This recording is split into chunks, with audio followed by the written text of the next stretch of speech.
are responsible for testing your water. And I understand what you're saying, because it might affect your water, but private well owners as a whole are responsible for ensuring the potability of their water. We have been, I mean, that's the way we've been living, we've been just living our lives like that, but now there's an extenuating circumstance, it's different now, that we have something more to worry about, so that was not anything that was our cause. Right, and I understand what Yeah, you're saying, so, the cause I and mean, effect. just for peace of mind, how about a baseline test for everyone, which should have been done maybe in the beginning, and that way we know that everything at least is safe. I mean, we still have other things we have to deal with trucks and mud and, you know, all the things that have changed.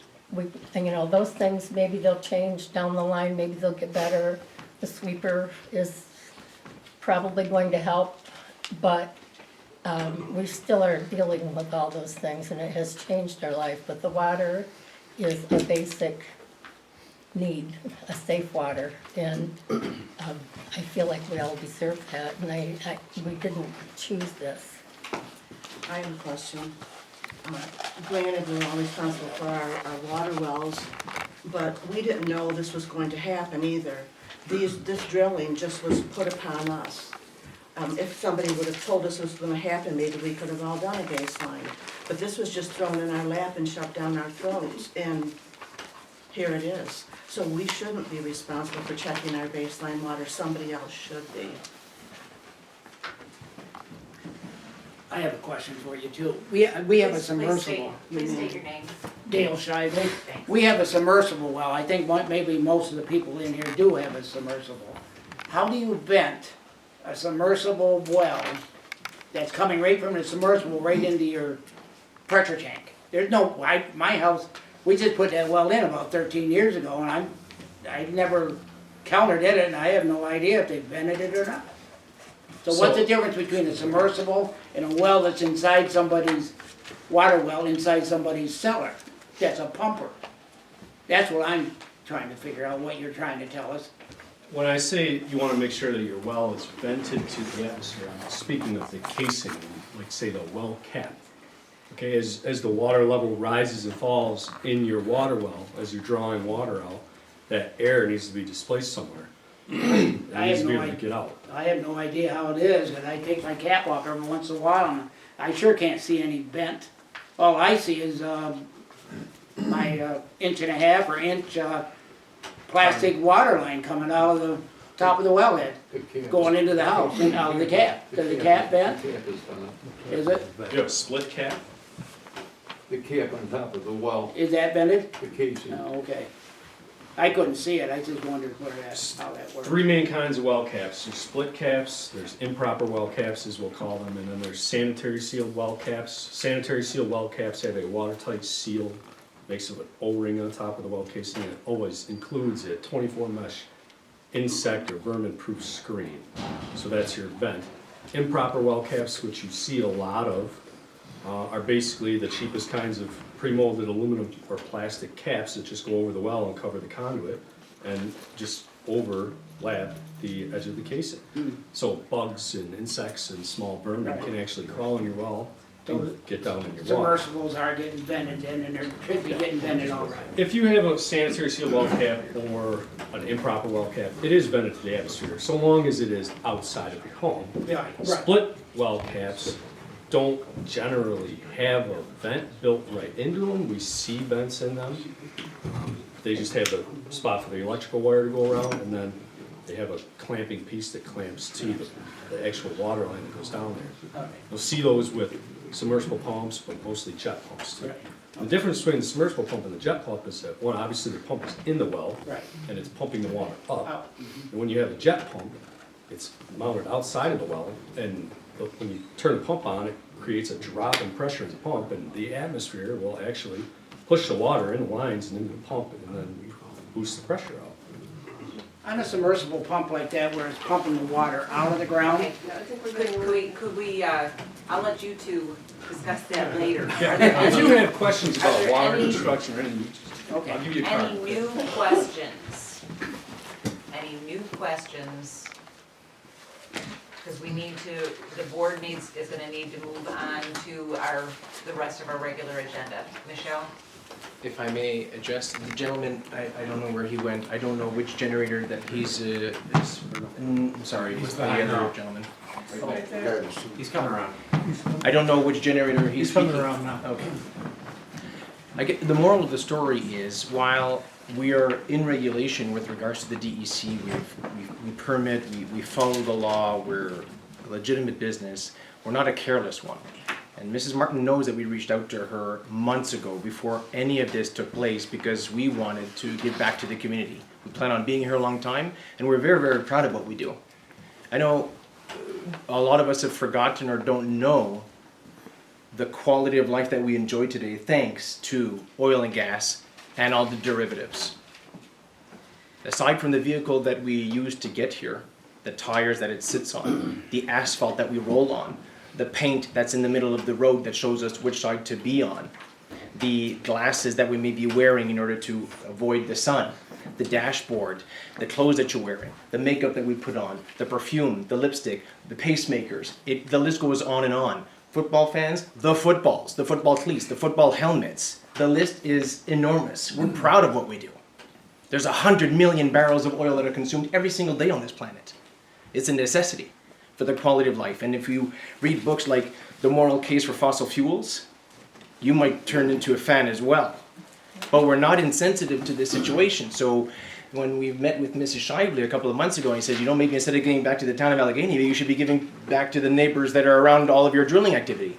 And that struck a chord. So we painted the tank battery that was like a white elephant into a more earth tone color, and then we built a sound barrier around the generator to reduce the sound, and it wasn't effective enough. So what we did with Dallas Morris' help is we actually swapped that generator at the cost of, they don't do these things for free, at $3,500 in order to get the lowest decibel generator possible, which the sound is now much better. I don't know which generator that you're alluding to, but if we can help, we're sensitive to these things. We're going to be a neighbor for years and years, so even though we're not required to, we're sensitive to them. So would we consider doing more? Yes, we want to do all the water testing. The first priority for us is to clarify everybody's mind that we had nothing to do with this very unfortunate situation. And then after that, can we keep the roads cleaner? Can we give back to the community? Can we make sure that the water is A1? Is there anything else that we can do? We're open to it. So we're not closed off. We're not full of ourselves. We are human beings. Yes, we have a business. Yes, we're dedicated to the homeowners. Yes, to the 70 people that are employed full time, thanks to what we're doing. And you know what that means for the community, instead of if they're not in unemployment and go into drugs and stuff like that. So we're very proud of the work that we do. And if we can do a better job, we're open to doing so. Can you get the value of the houses back up to where it was before you started? Well, if you have acreage and you're willing to lease your land, and then we can increase your... Why don't you see you do that with mine? I've got acreage, so write me on a check tomorrow and I'll be out today. I have just one question for Michelle. I'm not part of the group, but I am asked different questions that sometimes it's not gonna help to solve the problem at all. But did Dimes just acquire the leases, or are they simply doing the drilling, or is it a combination of both?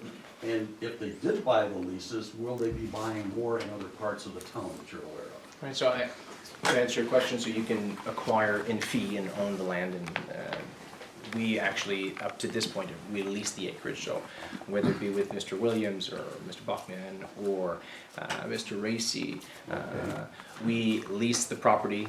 The landowners receive royalty paid directly by the refinery, and we work with the rest. Were those recent transfers that were made? I'm saying within the last year or two, or are these old leases that you had? Since before? 2000, actively since 2017. Okay, so the recent thing. Okay. Are there people in here that actually own the land that the leases are affecting? Mr. Racy? Yeah, okay. So I just wondered, I mean, obviously then all the others are neighbors that actually own the property that is leased out. I think I said that right. Yeah. These are just questions that people that even aren't even affected by what's going on in your area. But, you know, it's nice to have answers because they ask questions and they're all concerned because Allegheny's a small town and they're all concerned about what's going on and is it gonna happen more or whatever, you know. Yeah, I'm sorry we weren't here 2 weeks ago in the first meeting because we were in another state. We're willing and able and we want to collaborate as any way we can. I'm gonna go last. David Coughlin, I could just as well be sitting out there. I live off 4 Mile. These are my friends and my neighbors. I would not ask you to commit to, I'm going to ask you to consider at least subsidizing water testing, okay? I don't want an answer tonight. I don't expect an answer. I think the other thing, the board has limited abilities here. But I do think we should make the same request with Cattaraugus County. I think that we should at least make a request that Cattaraugus County find perhaps some surplus dollars somewhere, and also subsidize water testing for those that feel that they need it. I ask for your consideration. You've presented yourself well. I think you're trying, at least on the surface, as far as I can tell, you're trying to be a good neighbor. Maybe you can't fund it all. You want to fund half, you want to fund 25%, you want to help these folks out in some way. I think that would be great. Well, Mr. David, and Matt LeBlanc, who's our Director of Field Operations, and Woody, who is our Director of Field Development. We have scrum calls we have several calls, but every Tuesday and Thursdays we have our scrum calls, and the Tuesday following, I believe this happened on a Monday, the Tuesday following, the first thing that we discussed was what could we do, and then the legal counsel is advising as to what scope to be doing it. So do we have? I can tell you right now, we have the willingness to do that. Up to what scope? The distance from the leases that were actually, the acreage that were actually working, but 100%. Just work on it. Just work on it. Oh, and a bigger sweeper on the 4 Mile. Or I want $25 a day for the car wash. Okay, we do need to move on. Is there anyone else who would like to ask a question on anything new? All right. Just a remark as to the meeting itself. It would be nice if you wanted to be organized to have a place that would give you more space so that you can work as a group. In a sense, I feel that the town is acting as sort of a middleman. We're giving secondhand information in some cases, which we simply can pass on to you. We don't seem to have new information until we get it from, from DEC or the health department or whoever's involved at that point. But, and we haven't talked this over as a board, but I'm thinking possibly we could furnish space if you wanted to get it together as a group. I mean, you don't want it just to be a gripe session. You want it to be productive, but if you felt that you could appoint someone, maybe that's an idea of proceeding forward. I don't know. I mean, this is not a comfortable situation here for you all to gather. On the other hand, we'll try to get the information out as we get it. I'm going to be inheriting this from Kathy, so I have a little bit of interest in what's going on. But I have suggested that she stay on for at least another year. No, in all seriousness, I'll be in a sense, I'll be the contact person for the town starting in January. And here again, I've lived here my whole life too, and I'm very anxious to try to get this resolved and keep everybody happy if possible. I wanted to just briefly address property values. I've done appraisals for 26 years in and around Allegheny for banks and attorneys and so on and so forth. And in many cases, they're really difficult, especially in a situation like this, because you almost have to have a sale of a given property to know if it sold for $100,000 a year or two ago, and now it sells for $80,000, we would say, well, yes, it has depreciated the value because of the situation by 20%. If the house just happens to have a buyer that says, well, so be it, I think the problem's solved, and he offers 100, then you're gonna see your property stay at the same value. There was that concern also when we had windmills going down in Chipmunk. And I remember Cuba Lake, for example, had Excuse a me lease just a second, I situation. had a little concerned about taste that. that, I had my house sold after this thing happened. That's all done. Okay, and I'm not gonna tell you who was gonna buy my house or anything like that. I'm Hugh Paul, the thing was Yeah. sold, all I had to do was agree to it, but they disagreed after this whole thing, deal's all done. Yeah, yeah. And that can happen. It You know, did it happen. does, sure. It not can happen, it did happen. Okay, I'm- All right, thank you all for being here. I encourage all of you to stay in touch with us, share any new information you may get, and I will do my best to keep you informed of any new information that comes to us.